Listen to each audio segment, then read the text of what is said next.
Muchas gracias, presidenta. Bienvenido, secretario. La eficacia de un gobierno, la eficacia de un presidente de la República y de un secretario de Hacienda se mide, se determina por su capacidad de entender, de estimar y presupuestar bien las principales variables que determinan los ingresos y los principales conceptos de gasto. En este sentido, secretario, parece que está usted reprobado, porque no le atinaron ni tantito este gobierno a las principales variables macroeconómicas.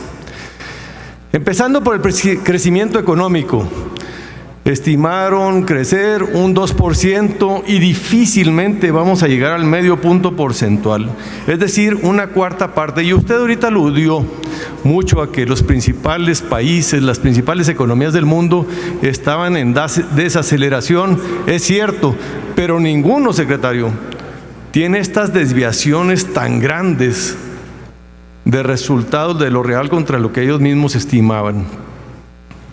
La producción petrolera, ustedes estimaban producir 1.8 millones de barriles al día y se están quedando cortos por más de 160,000 barriles. A $55 son casi 180 millones de pesos menos de ingresos diarios por este concepto. En la recaudación de impuestos, 200,000 millones de pesos menos. En la inversión pública, estimaban un 2.5% sobre el PIB y va a ser un 14% menos. La generación de empleos, este país requiere generar 100,000 empleos mensuales, 1.200.000 al año. A estas alturas del campeonato, 900,000 para este agosto. ¿Y cuántos llevamos? 364,000.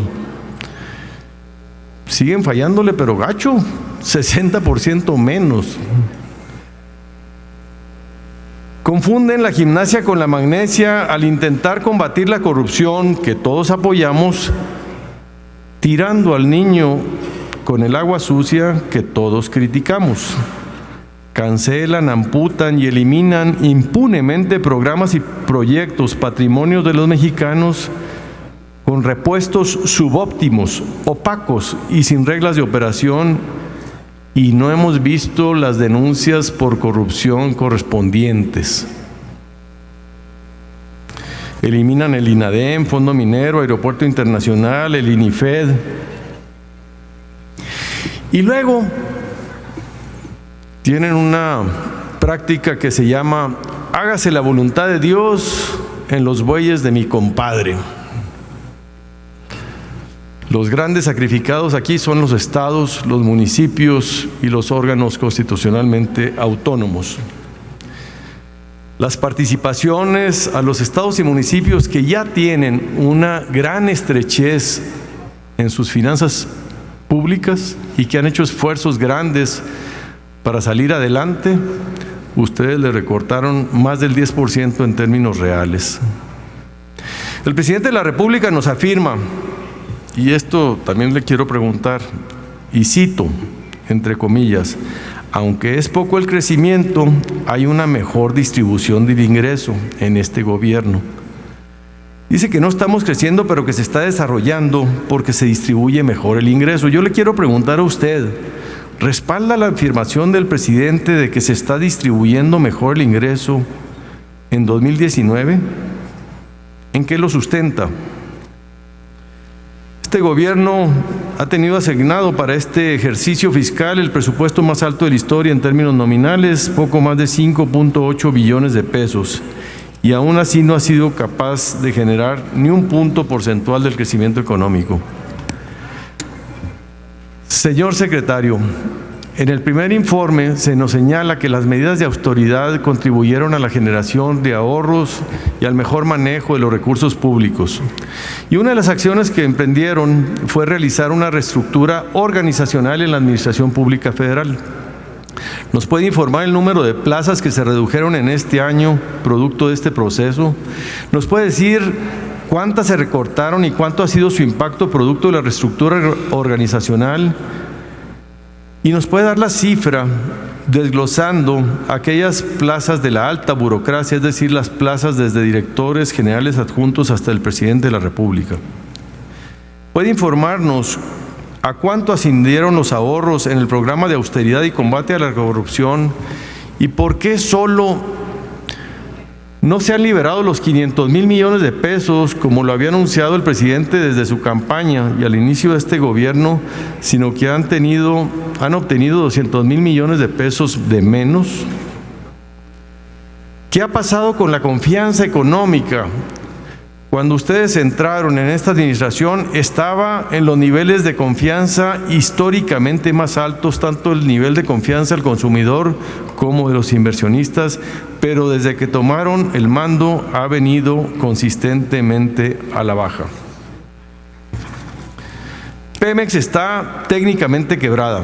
Sus deudas de 107,000 millones de dólares rebasan sus activos. Y la única manera de salvarla es permitirle a la empresa continuar con los proyectos de asociación privada, mejor conocidos como farm outs. ¿Cuándo van a aceptar esta alternativa para sacar adelante al sector energético como lo permite la reforma del Pacto por México? ¿Y qué ha sido, y deben de reconocerlo, la tabla de salvación que les ha permitido eso que presumen revertir la tendencia a la baja de la producción de la plataforma petrolera y la utilización del Fondo de Estabilización de los Ingresos Petroleros que acumula más de 300,000 millones de pesos productos precisamente de esta reforma estructural?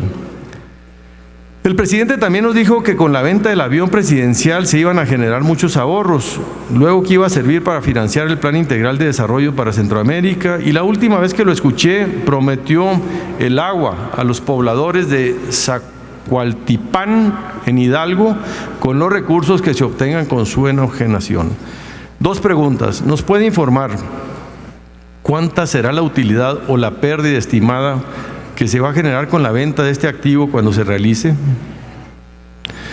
Finalmente, la renegociación de los contratos de gas con la CFE. El presidente presumió un ahorro de más de 4,000 millones de dólares. Sin embargo, la información con la que contamos es que solamente se hizo un cambio del esquema de pagos, de un esquema de pagos crecientes a un esquema de pagos iguales, y se les aumentó el plazo de la concesión de 30 a 35 años sin explicación alguna. ¿Por qué se extendió el plazo de concesión, señor secretario? ¿Salieron ganando más los concesionarios? No estamos hablando de ahorros nominales o reales.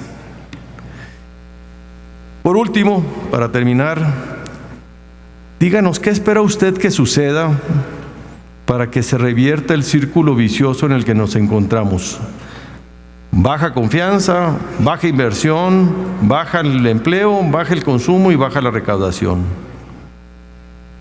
Sabemos que le apuestan a algo que está en la cancha de un país extranjero, la ratificación del TEMEC. Pero ¿hay algo más que pueda revertir este círculo vicioso? Es cierto que este hoyo negro que se está generando con el abismo entre lo que se presupuesta y lo que obtienen en la realidad provocará que AMLO no cumpla con su compromiso de no aumentar impuestos. Y ustedes ya están deslizando la idea de una reforma fiscal más recaudatoria en el futuro próximo. ¿Qué sigue después de que se acaben el Fondo de Estabilización de los Ingresos Petroleros? Esas son nuestras preguntas, secretario. Muchas gracias por sus respuestas.